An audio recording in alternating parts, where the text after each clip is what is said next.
All right, so we're going to pick up where we left off. This is part 2. I'm not sure how far I'm going to go into this one. So I'm trying to break it up into about 3 parts, so about 15 minutes each. So I apologize, it has taken forever to get to this point. But I hope you all enjoy it. And I will see you at the end of this one with a little more information. Thanks for watching. At this point, you can see they're already another putting in. You know, and those houses are a little bit different than our standard VOG. Normally, the VOG line, we're already going to be having cabinets installed in there because the sheetrock's finished. Right. So once we get to this point, they're almost done. We had to change that up a little bit with our tape and texture because we would rather tape and texture and paint and everything and then put all the cabinets and stuff in later. Right. Instead of painting around the cabinets. And so if you ever got to remove them, it's still tape and texture behind that. So I can see that's going to be a tile shower back Yes. there based on the fact that there's not, it's just OSB versus sheetrock. And you can see they have green board in here. They got to have green board in the bathrooms, serve water. Okay, yeah. There's a Let's lot see of if we codes can- that people don't realize.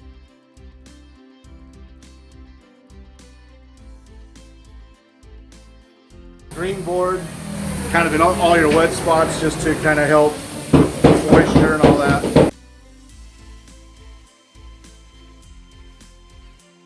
Another one of our park models. At this point, you can see just from that station to this station, they've already got smart board on it.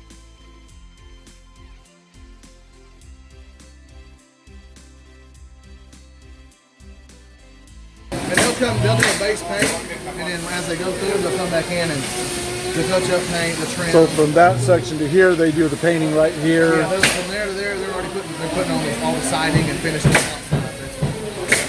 Putting on all the trim board right now.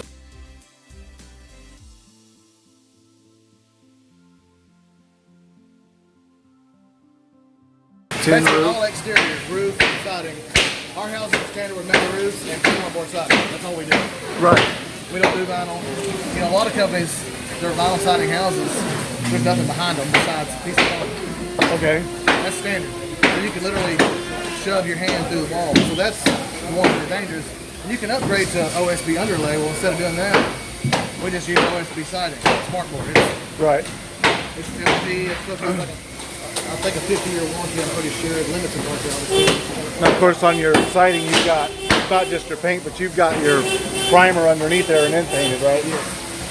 Yeah. And what kind of warranty is on the siding? We use LP siding. I believe that they have, I think they call it a 50-year limited warranty, but you know, there's a lot of, and metal roofs, actually metal roofs normally don't have as long of a warranty as shingle roofs. Right. It's because, you know, they can fade from the sun. Right. You've seen metal buildings that's been standing for 90 years. We all know metal lasts. Right. Metal's not going to beat a hole in it. They can have to replace it. It's going to get better. So we just go for structural. We want a good quality product at an affordable price.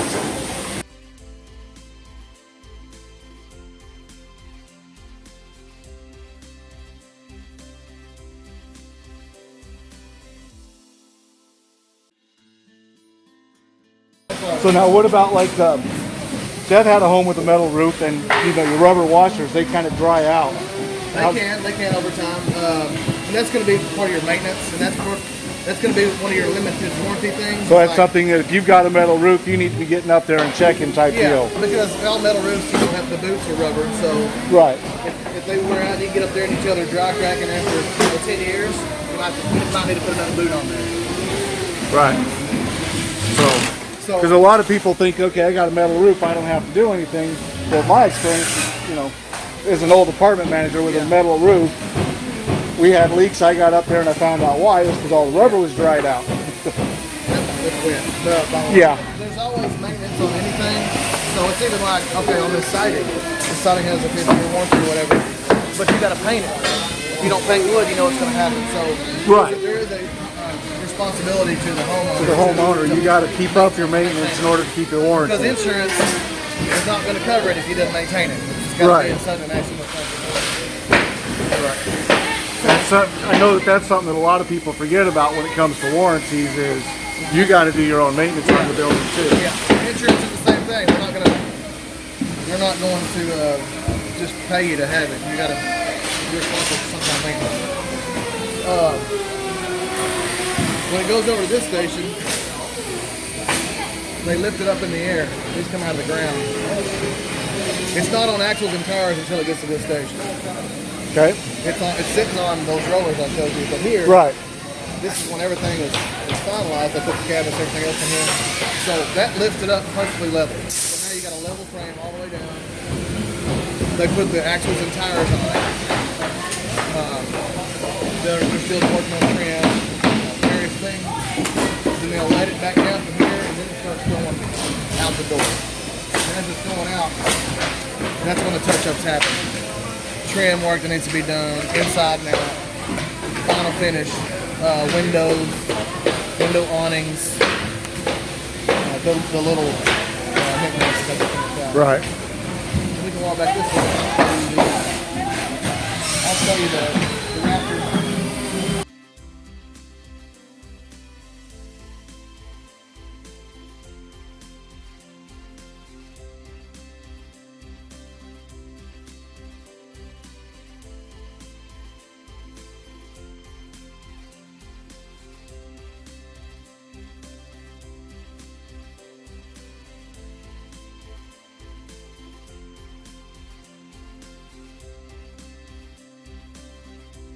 So as I've noticed, these are all fully covered in vinyl, where I've seen others that haven't been fully set up yet, where the vinyl only runs, say, a part way, and then you can tell where the carpets are going to go. Yeah.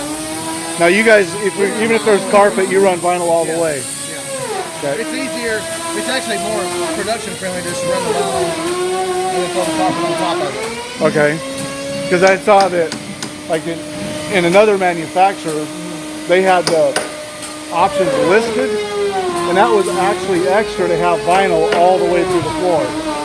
Yeah, we don't do it. We try to keep it simple. We don't have a billion options. We want to build a good house, good looking house, but we don't want it to be just overwhelming for the consumer. Right. Now, how long does it usually take from the time they start the frame to the time it gets to almost finished? To this point. You can start it. You can do a house probably start to finish in 5 to 7 days. 5 to 7 days. Okay. Yeah. And it depends on how big your factory is, how many times you roll a day. Right. You roll 5. I mean, some factories will build 5 floors a day, which a double has 2 floors. Right. They'll build 5 a day. Some factories will build 17 a day. Well, you guys are averaging 5 days per home. Yeah, and then if you want to build 5 floors, we'll try to build 5 floors a day. So, Right. and for us, for the scale we are and what we're trying to build, that's what we want to do. Like, So you're not trying to still build in the process 17 of a day. scaling up, though. Yeah. We're more about quality over quantity. Right. And I did notice that, like, even in the Whitehaven that I filmed, even though it was the vinyl over sheetrock there, the quality of it was a lot better than what I see in a lot of other manufacturers.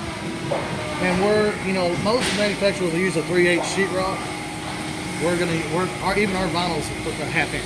1/2 inch. Okay. And it has been 3/8 in the past, but we recently it's not a lot of difference in cost, and we'd rather just do 1/2 inch throughout. Whether it's tape and textured or not tape and textured, you still get 1/2 inch sheetrock. Here's some of our duct work. We do insulated duct work. A lot of people, when they do duct work in the floor, which we do mostly overhead, but we'll offer it in the floor too. Right. They got the insulation, just in the building. Our duct work is insulated, period. It All has the way insulation around. it. Yeah. Because duct work, it's not, if you got anywhere for air to get in there, it'll sweat, metal sweat. So Right. if you keep it insulated, that don't happen. Now, is this the only door options you have, or do you have other options for doors?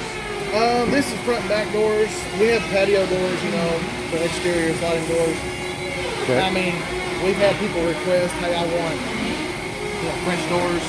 We don't keep them in stock off of that, but we can do it. You can do them, okay. If somebody says, I'm not going to buy this house, I get the French doors, like, okay, we'll do it. But Right. it's going to cost this much money because we got to source them, Correct. And of course, then you got to draw the plans up for it, and Yeah. it's not your standard. For sure. And we've done that for people too. They'll like one of our houses, but they want a mirror clip. We can do it. It's just they might cost an engineering fee. Right. So you can do custom stuff. It just obviously you got to pay for it. Yes. To a certain degree, we'll do it. We're not just full customization like a lot of people are, Right. but we'll do a lot. So this is how the sheetrock is here. We got the rafters on here. Down there, which he's about to do it. A lot of times they used to just screw the sheetrock to the wood. So they call up under and shoot. No, we actually don't do that. We use closed cell spray foam. Okay. And you use spray foam, and spray foam is really rigid, so it don't poke extra holes in there and nowhere for anywhere to, any. So the sheetrock is held in by the foam then? Yeah. Okay. So no screws coming up through, it's all Yeah. spray foamed over the sheetrock, and then it goes over the 2x2s and... Yeah, they'll spray it right that edge right there, and that foam is sealed, and it gets hard, and that's where it is. Right. Pretty neat process. And of course they pre-run all the electrical in there before they do all that. Yeah, anything that's needed there, they do it, because they don't actually spray here, they just spray the edge. Okay. And then you put regular Yeah, once they get down there, we do fiberglass. Okay. They'll blow it in there after they set the roof on the house. Okay. And then we have little gauges in there we can tell how thick it is. If it's 12 inches, 11 inches, so we get the right R value.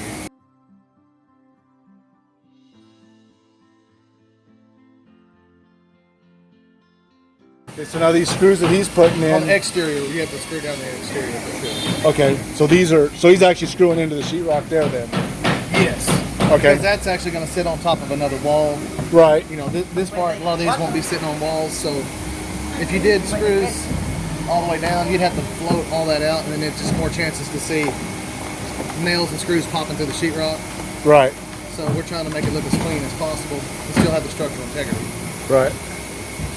So this section right here where they don't see anything, that is like a dormer going to come out or something, or is this two sections of roof? On this particular one, I'm not actually sure. It looks like to me it's all one roof, but that part in the middle is a clear story, which that instead of just a regular dormer, it pops up and has windows in there. Okay. And they usually have to build that separately, so. Right. They build the main part of the roof here, and then They'll add that once they get it over there. Okay. So now, something like that, what model would that be in? Just so I can kind of show them a picture of that as we're talking about it. The way I'm looking here, probably a Charleston. Okay. Because this is hanging over and it stops. That's going to be the porch, right? And then that's going to be the dormer. Okay. So there's going to be. So like kind of comes out like this and then drops down like this. It's like on the front side, it's like this, and then it kicks up. Right. Yeah. So that would be the living room area, basically. Yeah. Yeah. Okay. But I could be wrong, so don't quote me on that.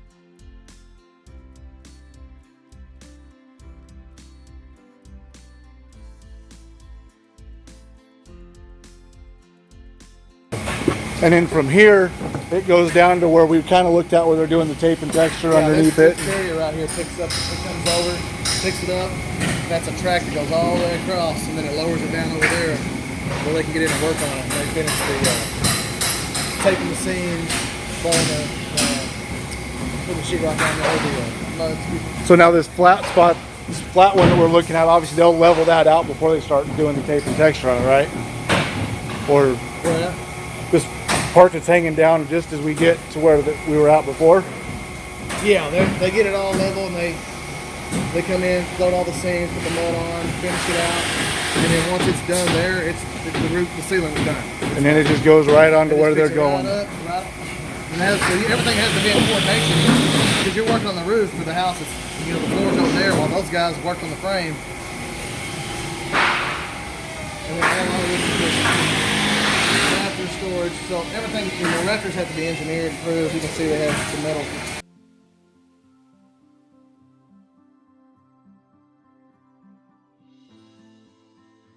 And then, like you said, that eventually, instead of sourcing these out, you'll have them in-house built so you can speed things up and save costs. That's what we want to do, and because we can build the same product. If you got the equipment, you can build it instead of have to, order in. production friendly because you already have them there. You build them yourself faster, you know. Well, I'm going to go ahead and end this part of the factory tour right here. So this is pretty much all of the factory portion of it. There will be a part 3. Hopefully I can get to it a lot sooner than I got to this one. So part 3 though will consist of a tour of that blue house that you saw right as we were coming out. And then there'll be about 5 to 10 minutes where I kind of have just a standing around chatting with Weston outside of the factory, so it won't be quite as loud. Now my camera work on that kind of sucked because I wasn't paying attention to where I was holding the gimbal, and I kind of had it like this. So you're not going to see a whole lot, so I'll probably just throw a bunch of pictures and stuff when I get ready to do that one. You know, my first time doing something like that, it wasn't that good. Now the ones that I did in Page with Zenny Home will turn out a whole lot better. And it's not near as noisy in the factory because they were end of shift, and you'll see it's a lot better. But with that said, I'm going to go ahead and end this here. Thanks for watching, sticking with me, and I'll see you in part 3.